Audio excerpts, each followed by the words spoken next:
In this video, I'm going to talk about how to define and use procedures. Procedure is like functions in Java and C++. We're going to talk about how to create a procedure, document a procedure, and samples some of the programs, how to use call and return instructions, nested procedure calls, and some others. To create a procedure, we need to give the procedure a name. Here we use name sample, and then followed by keyword PROC. The end of the procedure start with the procedure name again, then NP. Before sample NP, you need to write the keyword RET. This means return to the caller of the procedure. Another code you want to have inside the procedure, you're going to put over here. So procedure is a unit of code to accomplish a task. This is suggested documentation for each procedure. You may need to give a description of the task and tell what the procedure receives, what the procedure returns, and what it requires from the procedure. Here we have the example sum of procedure. We have the description. Is calculate return sum of 332-bit integers, receives value from EAX, EBX, ECX. The value can be signed or unsigned. This procedure is going to return the sum inside the EAX. And the status flag, carry flag, over flags are changed in this program. This procedure requires nothing. So this is the 2 lines code in this procedure. We add EBX into EAX, then we add ECX into EAX. So EAX is holding the result of all these 3 registers.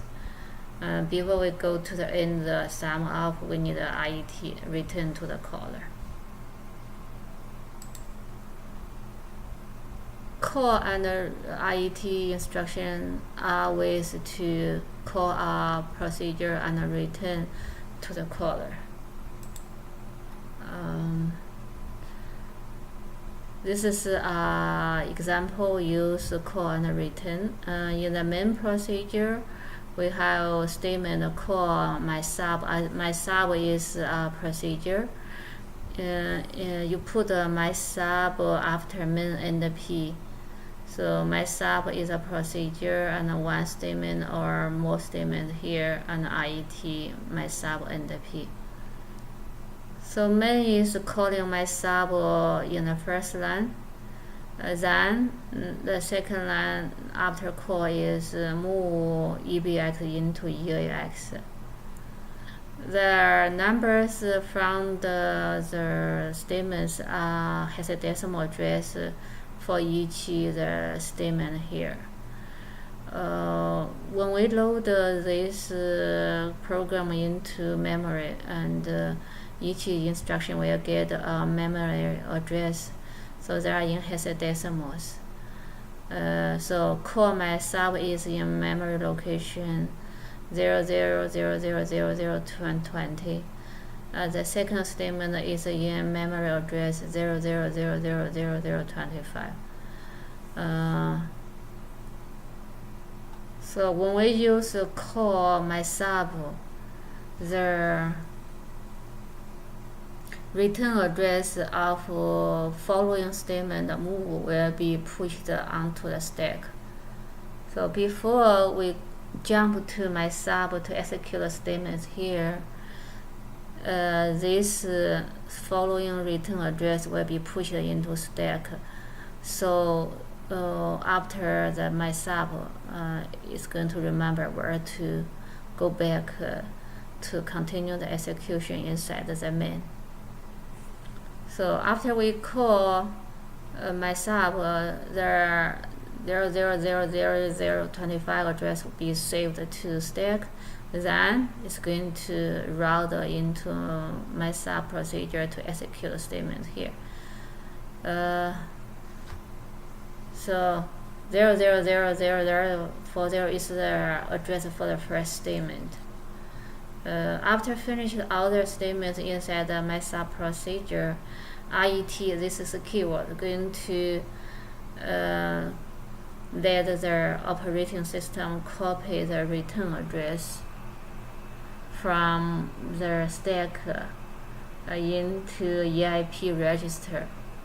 That means copy 0000025 return address into EIP. Then EIP can go back to here to continue the execution in the main after the procedure call. So call and RET will work together as a pair to remember where to return to the caller of a procedure.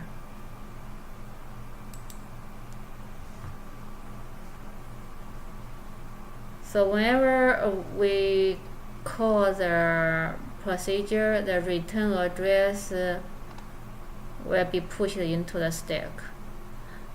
So ESP is the pointer holding the address on the stack top.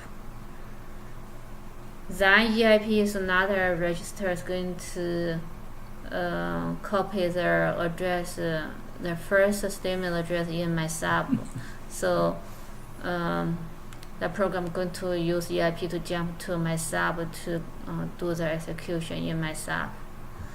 After my sub, the RET instruction inside my sub is going to let the return address of this copied into EIP. So EIP will tell the CPU to continue execution after the function call. Next is the procedure call. Sometimes you have a procedure calling another one, then calling another one. So there are a few layers here. Main procedure is calling sub 1.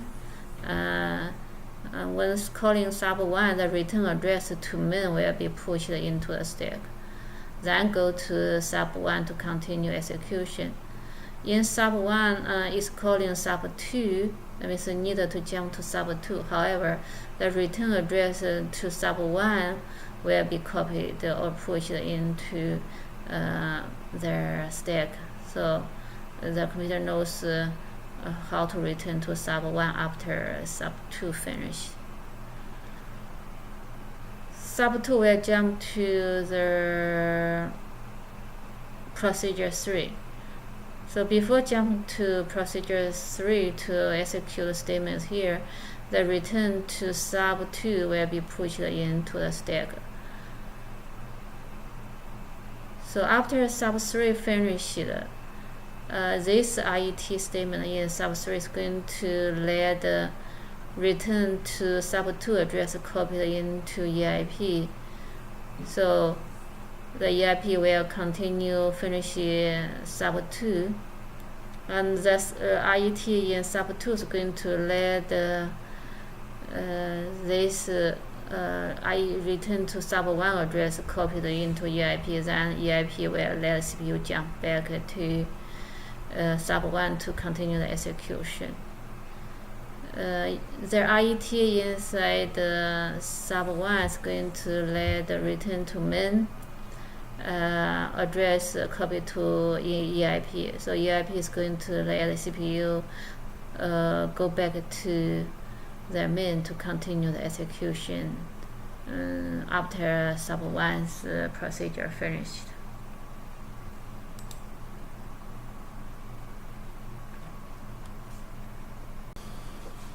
Let's see how to define and use a procedure in a program. To define a procedure, you need to put after the main end P, but before end main. So I'm going to put some space here. I'm going to use the example in the PowerPoint. It's called sum of procedure. Let me copy this.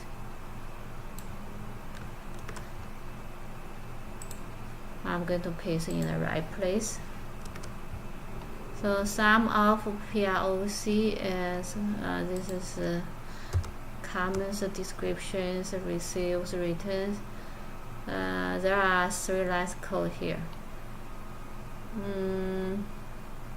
This program is going to calculate 3 values in UAE-BEC. So in my main, I'm going to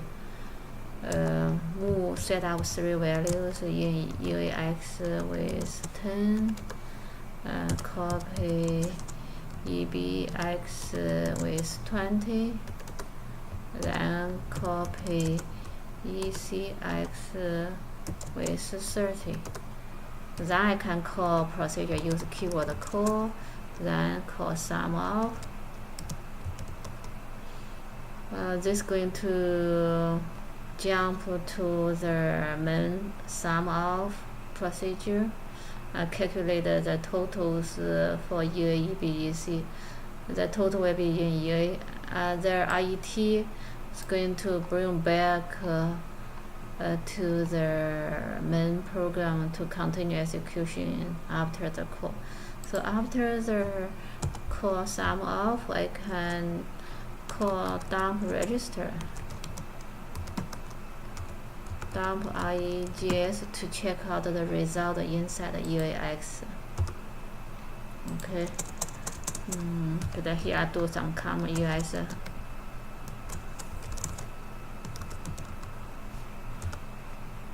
Okay, the sum should be 60 in decimal. Okay, let's check out. I'm going to run this program, build my solution. It's okay. Then I'm going to start without debugging. Let me check out the result. I have 10, 20, 30. I call the procedure sum of. It's going to calculate the total. I see the total in US is 3C. 3 times 16, there's 48. 48 plus 12, that's 60. So EAX 3C has a decimal, is a decimal 60. So that's right.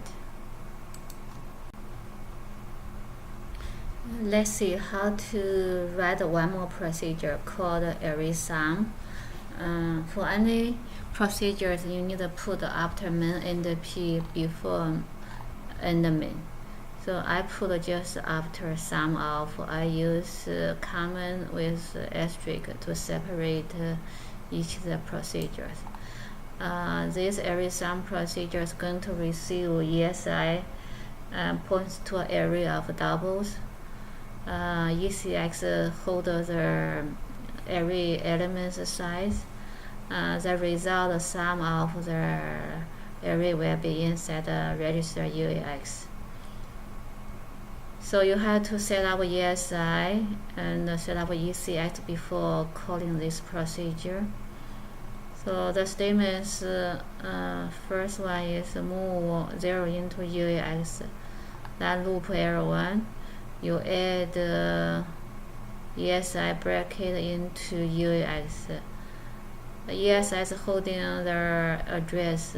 Begin with the first array address. I mean the first element. If we put a bracket around, we're going to get the content in the first location. Add into UAX.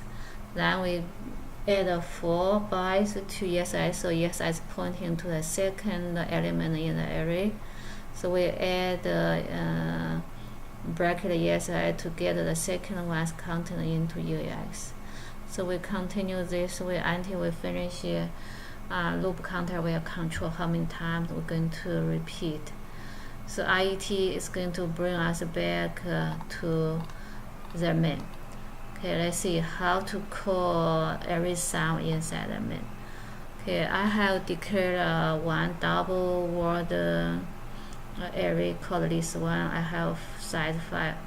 So before I call procedure array sum, I had to do some setup. The requirement is I had to move the offset any array into ESI. So I'm going to copy ESI with the address, that means offset of array. So I'm going to use list 1. I'm going to sum up list 1.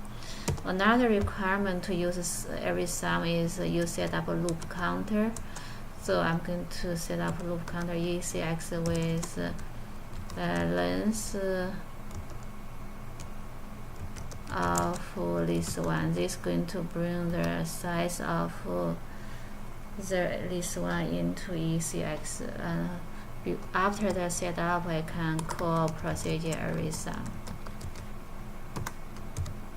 After this, I should have the array sum inside UAX, so I can call dump regs to verify the result. If everything goes fine, and I should have like 15 inside the UAX register.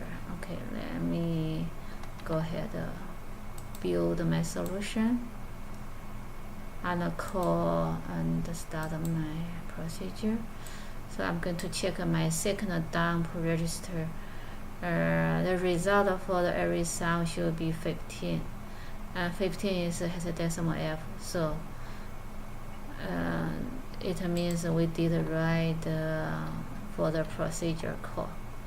If you want to add up another list, you can do the same thing. Just declare another double word array, because I see the double word like 10. Okay, no, 10, 20, 30. I want to sum up this array. I can do something similar to this one. Okay, let me try to copy this and modify it.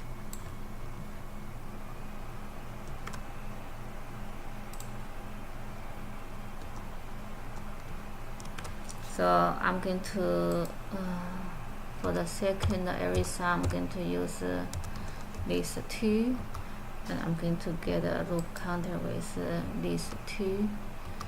Then call array sum again to sum up list 2.